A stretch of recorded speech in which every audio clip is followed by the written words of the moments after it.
Everyone loves the idea of running a 3D printing business. The freedom, creativity, making money while you're doing something fun, it all sounds so amazing, doesn't it? But here is the hard truth that most people won't actually make it. Why is that? And it's because there's a lot of things most people won't tell you before you get started. Well, I am here to change that. My name is Ashley. Welcome back to Design and Forge Studios Print to Profit. Today, we're going to talk about what it takes to succeed in a 3D printing business, what most people don't tell you. So let's be real here, because success in 3D printing is not a given just because you have the fanciest printer. You can go out and spend the most money on the best and biggest printer that you want, but it's not actually the printer itself that's going to make your business succeed. It's about your mindset. A lot of that begins with time management, which I'm going to come back to in a second. If you procrastinate, if you get bored quickly, this business will eat you alive. Treating this like a real business means showing up daily, learning new software, fixing failed prints, and sometimes staying up really late to meet a deadline, even when you're tired. I can't tell you how many extremely late nights I have spent in the bakery during holiday season because I could work 24/7 in the bakery in the month of December and still not be able to keep up with the orders. People who succeed in this business and others have systems, discipline, and a drive to keep learning even when it's hard. So let's come back to that time management part of it.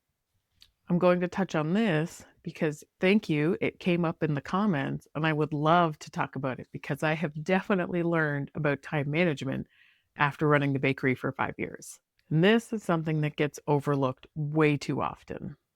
3D printing can seem like it's really passive. You hit print, it goes to the printers, you walk away, and next thing you know, you got money rolling in. But that's not actually reality.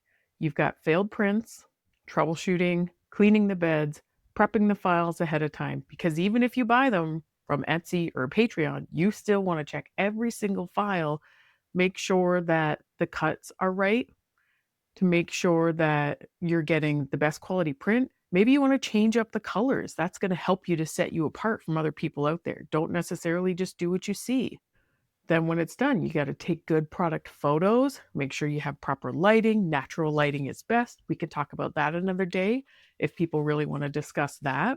There's packing orders, there's answering messages, there's going to markets and all the market prep that comes into it if you are somebody who is going to sell at markets. So if you're somebody who's already struggling, work, kids, or other responsibilities, and you're not great at managing your time, this business can overwhelm you. And if you let it overwhelm you, then one missed shipped package or deadline can lead to bad reviews and customers not coming back. And we can't have that. So let's break down time management quickly. And for this, I'm really going to refer to how I make it work in the bakery because, again, I've done that for 5 years and we're only 8 months into this business. So I haven't hit holiday season in this business yet, but I certainly know what it's like in that business. So my week is broken down in the bakery. And the way that I find it's easiest to do everything is to separate my days. And that's easier in the bakery because I predominantly do my pickups for the weekend. Thursday, Friday, Saturdays are my pickups. But in this business, I try to keep things broken down in kind of the same way. So Mondays are my admin days. Nobody likes to do admin. Yes, you can split it up over the days, but if you want to really manage your time, focused work often helps better than trying to do things in 5 and 10-minute increments. So I will do, if there's any issues on my website that need to be fixed, if I need for this business, adding items to Google, adding items to Shopify, your Etsy store, whatever that is, that can all be done on an admin day when you can sit down and focus on it. This is also if you are present on social media, which you should be if you have a business. You can also line up all of your posts on Monday. You can actually schedule them out right in Facebook or Instagram. I'm not a TikTok user yet. I don't know if you can schedule posts in TikTok. I feel like I've heard something about you can, but even if you can't, you can still lay your post out for the week. You can type up your captions, you can have your pictures ready to go, and then when the day comes, you just have to post it. Batching your content in that way is a huge time saver than trying to figure it out every single day. And pro tip, use something like ChatGPT to help you come up with that content, right? Get really good at prompting ChatGPT to help you to lay out even 30 days of content because it can do that for you and it can be a real time saver. Next will be when it comes to actually prepping and doing the prints to get them onto the printers, try to get as many things prepped and lined up at once. So if you know what colors you're going to need, you could possibly gather your colors together, pile them up, know which prints those specific colors are for, and then send things to the printers that possibly take approximately the same time.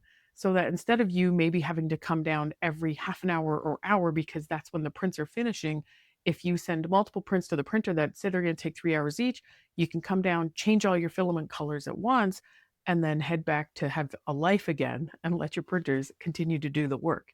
Trying to batch similar things together is the best way to try and do it. And I know it's not always possible, but when you can, that's a great way to save yourself some time. When I'm working in the bakery, I will obviously batch similar things. So if I'm dipping a whole bunch of items in chocolate, obviously I will dip all of those items in chocolate at the same time, even if they're different items because it's still chocolate. Then I will bake all the cakes at the same time. Then I will start decorating the cakes at the same time. So it really helps to manage my time because I'm not dipping something in chocolate, then turning around and baking a cake, then turning around and making buttercream to decorate a cake. I'm focusing on one thing at a time. The easiest way to stay on task is to make sure that you have a list. Every week on Sunday, I go through and I write myself a to-do list for the week and I break it down by every single day. And I'll break down every single thing for every order as far as the bakery goes in terms of like, make vanilla buttercream, color the vanilla buttercream blue, frost this cake in this, frost this cake in that, decorate this cake, put these decorations on this cake. I break down everything. And in here, it's the same way, right? I'm going to say create file for blank custom keychain, get custom keychain printed, package custom keychain, label custom keychain, that kind of thing. Like I will lay everything out because there's nothing that makes you feel more accomplished than getting to cross things off of that to-do list. So when you create a list and then you get to cross things off, it gives you momentum to keep moving on to the next thing. And then finally, in the time management group, is give yourself work hours. Don't just be coming into your 3D printing business at all hours of the day. Tell yourself, okay, I'm going to get everything done between the hours of maybe it's 9 a.m. and 8 p.m. if you're home all the time. Or if you go to work and you come home, right? Maybe you're going to stop at 8 p.m. or 9 p.m. But give yourself some time that is away from your 3D printing business.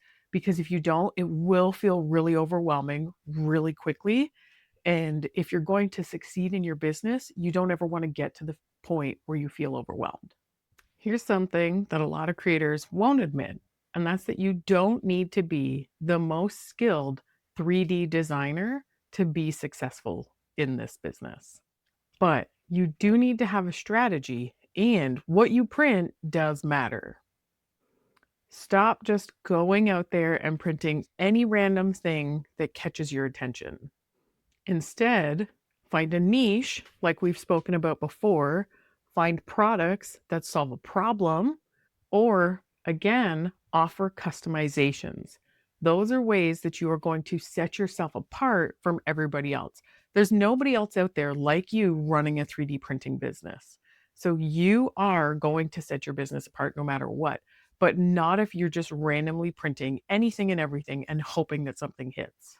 Once you do that, learn the basics of building a brand and photography and figure out SEO because no matter what we do and what platform we use, SEO matters. At the end of the day, even the best prints won't sell if nobody can find you online to purchase them. And one last thing in here, pricing is another killer. So many people undercharge in this business. This also will lead to burnout. You need to price your prints for profit and not just actual sales. If you haven't read it yet, go find the book Profit First. It is a must read, in my opinion, for everybody with a business. Before we get to the third truth here, if you're still watching, I want to say thank you. Please hit that like button and subscribe. We are a new channel. We really appreciate all the comments that we've been getting so far. All of this interaction just helps to push us out to other people. I really love being able to come on here and do this. This is not something I ever wanted to do at the bakery. And now I can do it with the 3D printing business, and I am enjoying it so much. So if you wouldn't mind hitting the like, leaving a comment about what's hard for you in your business, that helps me to know exactly what you would like in future videos. And if you would hit that subscribe button, that would just be the best for us. Help us to continue growing this channel so that we can help other people starting their 3D printing businesses. I really want this channel to help everyone grow, including you. The last truth here in what it takes to grow your 3D printing business is having realistic expectations. This business does take time. It's not a get-rich-quick side hustle. By the way, none of those work. You're going to have slow weeks, you're going to doubt yourself, and you'll definitely have a few filament disasters, some clogs, some other printing problems. But if you build a strong foundation, have a good mindset, strategies, realistic expectations, you can absolutely grow something amazing with this. If you've made it to the end of the video, thank you so much for watching. Don't forget to leave that like and comment, give us a subscribe, and if you haven't yet, check out my last video where I talked about why you shouldn't start a 3D printing business. It might surprise you. I'll see you in the next video.